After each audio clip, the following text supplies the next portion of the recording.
যে আমি যেন আমাকে বঞ্চিত না করি, আমাকে ভুলে না যাই, নিজেকে ভুলে না যাই।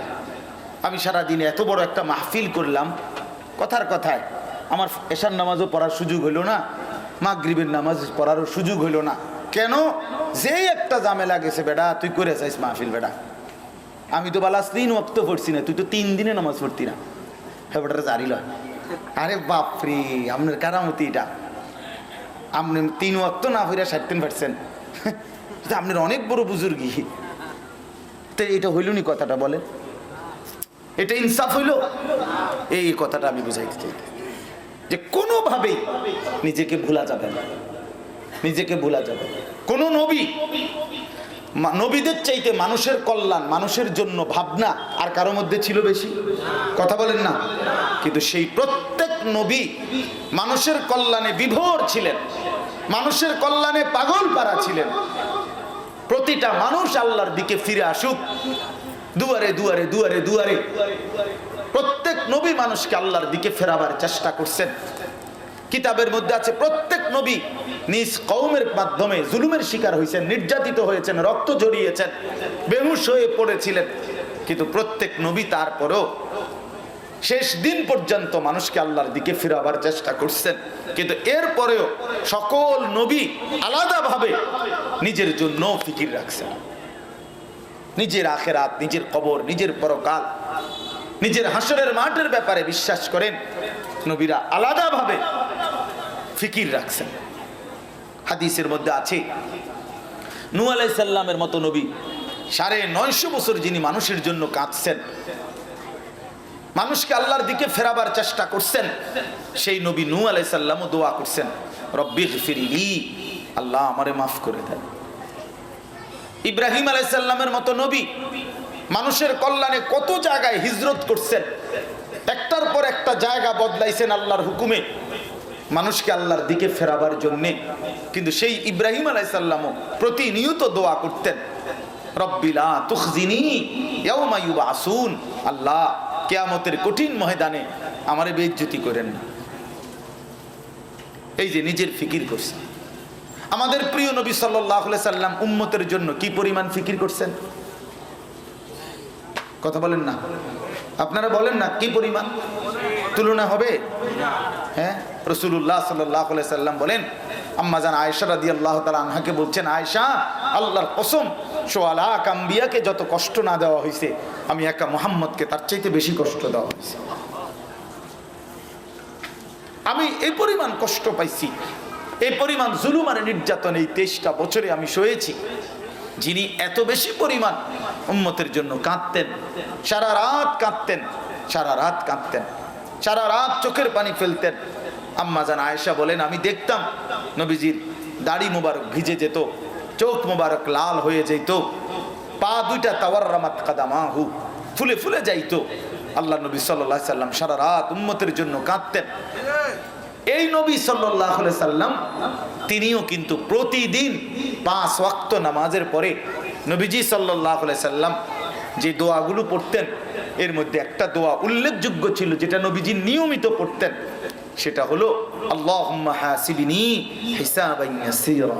আপনারা ওলামাদেরকে জিজ্ঞেস করেন, নবী নিজে বলতেন, আল্লাহ আপনি আমার দুনিয়াতে অনেক মর্যাদা দিয়েছেন, আমি জানি আখিরাতেও আপনি আমার জন্য অনেক মর্যাদা নির্ধারণ করেছেন, কিন্তু সব কিছুর পরেও আমি জানি আমি আপনার কলজার টুকরা বন্ধু, মাহবুব, হাবিব, সবই ঠিক আছে, এরপরেও আমার ভয় লাগে মাওলা, হাসরের ময়দানের কথা মনে হইলেই আমার ভয় লাগে। এই জন্য নবী নিজে বলতেন, আল্লাহ আমি মুহাম্মদের হিসাব আপনি সহজ করে দিন। আপনি কেডা? যে মাঠের ভয়ে ইব্রাহিমের মতো নবী কাঁদে, রাসূলুল্লাহ সাল্লাল্লাহু আলাইহি সাল্লাম নিয়মিত কাঁদে, আপনি কে? আমি কে মিয়া? আমরা কি পরিমাণ বেপরোয়া, কোনো কিছুই মনে করি না, আখিরাতটাকে কিছুই মনে করে না। দিনের পর দিন মিথ্যা বলতেছে, চুরি করতেছে, অন্যায় করতেছে, মদ, জুয়া, জিনা, ব্যভিচার, ছেলেগুলো দিনের পর দিন অসভ্যতা, নোংরামিতে অনেক ছেলে পড়ে আছে, সারা রাত উলঙ্গ ছবি দেখে, সারা দিন বন্ধুদের আড্ডায় ঘুরে, মেয়ের পিছনে ঘুরে, হয় মোবাইলের ছবির মধ্যে অথবা বাস্তবতার কোনো মেয়ের পিছনে। এই জিন্দিগি, এই হাইওয়ান জানোয়ার, এই কুকুর বিড়ালের এক জিন্দিগি এভাবেই শেষ করে দিতেছে। এভাবেই রাত শেষ হয়ে যায়, এভাবেই দিন শেষ হয়ে যায়। আরে মুসলমানের বাচ্চা, এটা কি জিন্দিগি বেটা, যে জীবনে তোমার কিছুই শিখায় না, একটা বারও তোমার কবর আখেরাত পরকাল মনে করায় না। এমন হিংস্র জন্তু জানোয়ারের জীবন কেমনে গ্রহণ করবে মুসলমান? এভাবে আল্লাহকে বলে কেমনে? মুসলমানের বাচ্চা এভাবে আখেরাত ভুলে যায় কেমনে? বলে এভাবে ভুলবে কেন? এই জন্য বললাম, আমরা বিষয়টাকে কিছুই মনে করি না।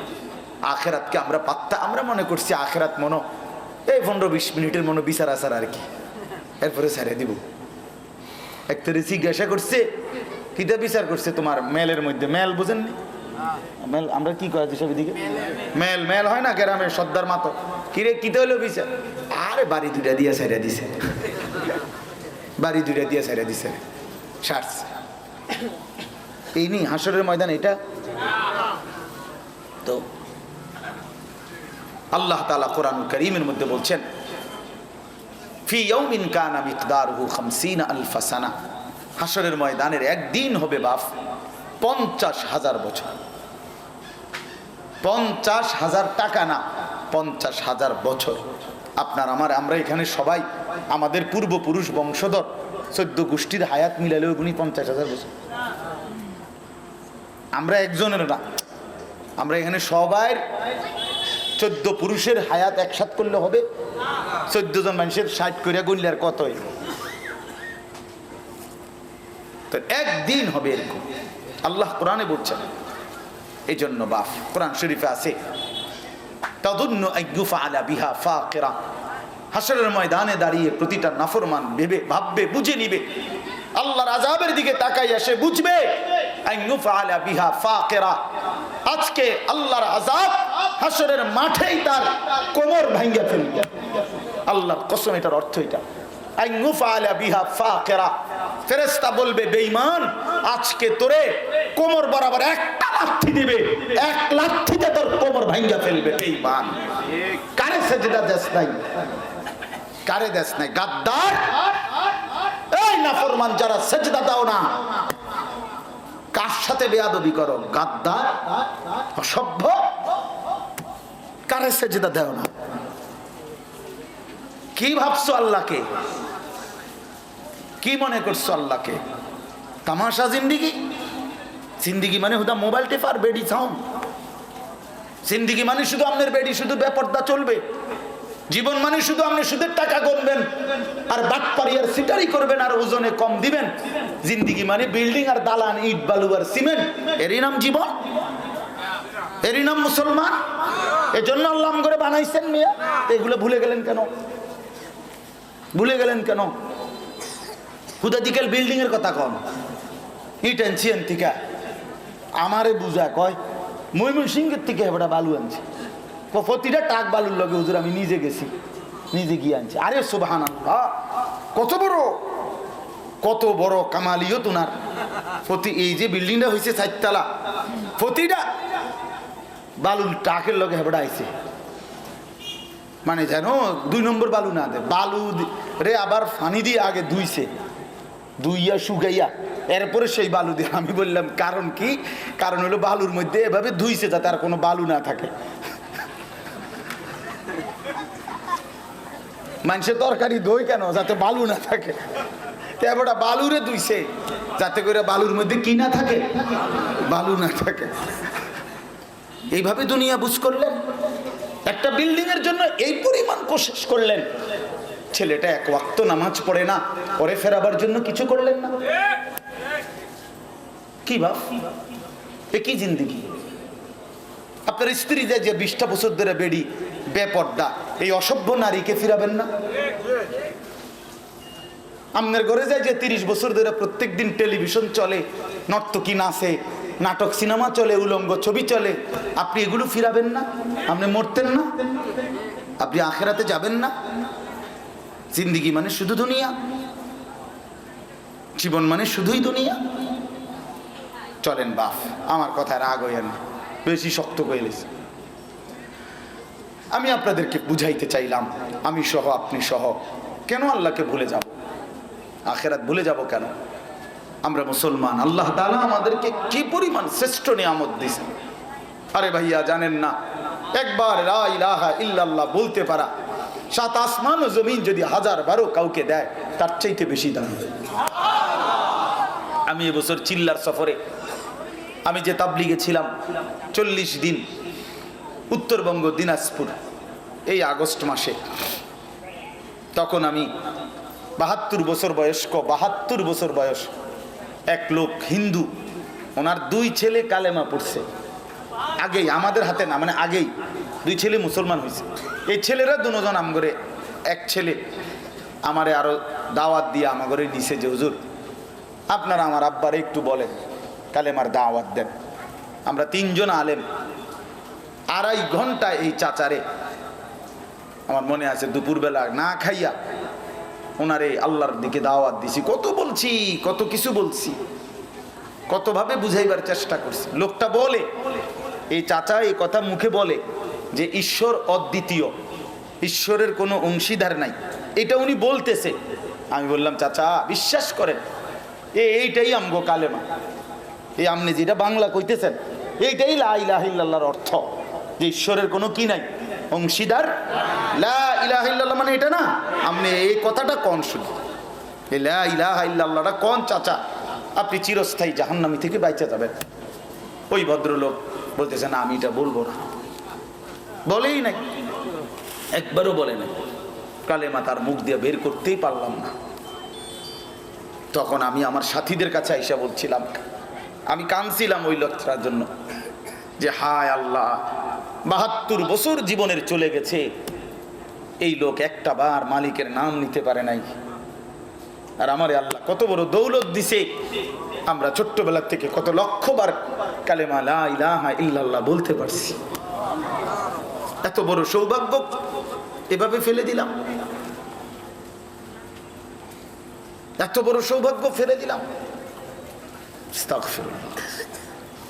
এই সামান্য দুনিয়ার জন্য, সামান্য ঘর বাড়ি দালান বিল্ডিং এর জন্য, সামান্য ক্ষমতা প্রভাব প্রতিপত্তির জন্য আল্লাহকে এইভাবে প্রত্যাখ্যান করলাম, আখিরাতকে এইভাবে বাদ দিয়ে দিলাম। আল্লাহ আমাদেরকে বুঝ দান করেন। চলেন বাপ, এই জন্য মনে রাখেন জরুরি বিষয় হলো আল্লাহ তাআলা বারবার কোরআনুল কারীমের মধ্যে দুনিয়া আখিরাত বুঝাইছেন, কতভাবে কত ঢঙ্গে জান্নাতের কথা বলছেন, জাহান্নামের কথা বলছেন, আল্লাহর হুকুম মানবার কথা বলছেন, আল্লাহর নাফরমানির পরিণতি বলছেন। বিশ্বাস করেন, মানে এক দরদি বাবা, এমনি বলতেছি উদাহরণ, এক দরদি বাপ, এক দরদি মা সন্তানকে বুঝাইবার জন্য যে পরিমাণ কাকুতি মিনতি করে, কতভাবে কত রঙ্গে কত ঢঙ্গে বুঝাইবার চেষ্টা করে, মহান রব্বুল আলামিন বিশ্বাস করেন এই পৃথিবীর সমস্ত মায়া, এই পৃথিবীর সমস্ত মায়া যার দান তিনিই তো আল্লাহ, ঠিক কিনা বলেন?